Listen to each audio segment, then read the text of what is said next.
was caught doing drugs. And at 26, she served her first stint at Valley State for a carjacking. I started when I was 7 years old. I'm 37 now, and I've done basically all my life in prison. Maureen's got the prison tattoos to prove it. This is what I stand for. Hear no evil, say no evil, and speak no evil. With 30 years of inmate experience, Maureen Green knows how to navigate through prison culture, or as inmates call it, the mix. The pressure, the problems, and punks incarcerated with the pain and doing time in the dump. Surround my positives and negatives. I'm drowning in heat, praying I make it out this before I catch strike 3. The pressure, the problems. Sell drugs, do drugs, you know, yeah.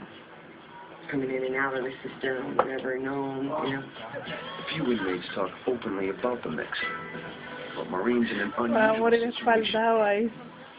After 30 years in and out of prison, she's due for release in 1 week. But the mix is the world Maureen knows best. The mix includes getting in trouble, right along with the homies. There's a lot of drugs here. You got Needle Park out there in the main yard. She says that for inmates, the dealers are easy to spot. You're wearing jewelry, you're blinging. You know what I mean? You're like one of the shot callers or whatever. You got it going on. You got a little bit of jewelry, you got a little bit of canteen or whatever. You got some drugs, you're a shot caller. To deal with the pressure of the mix, inmates take precautions. Their male counterparts join gangs for protection, but female inmates choose a different survival strategy. They form prison families. This is my play kid right here. So they got one and one? When did I make you my kid? About 6 months ago? About 6 months ago, I moved into her room or whatever, and she was just got real tight. We just got real tight, talking, and just learning about each other, and then she gets dole out advice. Everything in here is just crazy. She get in people's business, and then she go tell this person, and come back to this person, and then next thing you know, they want to beat Kiki up because she got a whole bunch of stuff. So I try to tell her to, you know, stay out of people's business so you can go home. Holding on to family bonds outside prison makes living inside even tougher. It's 2 p.m. Inmates rush to connect to the outside world.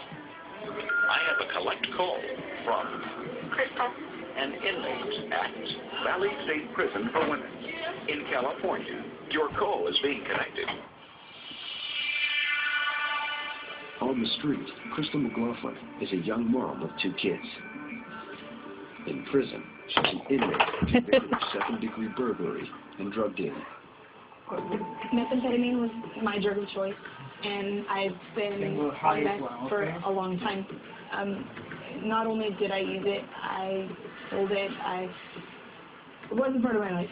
On the street, her drug use led to violence. I have a few violent charges on my record. Mostly. Now, Crystal's trying to get her life together. There's a lot at stake. She's 9 months pregnant.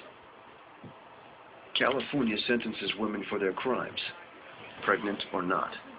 So about 200 pregnant women serve time in this violent world. I'm scared that this will be the first time I've done this without you.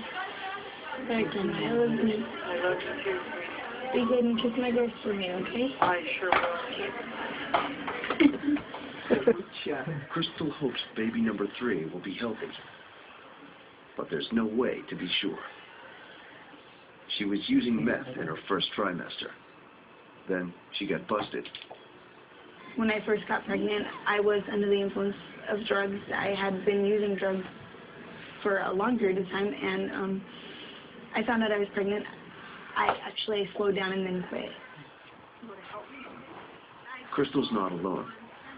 Valley State Prison averages 20 births a month, and most of the new moms have a drug history.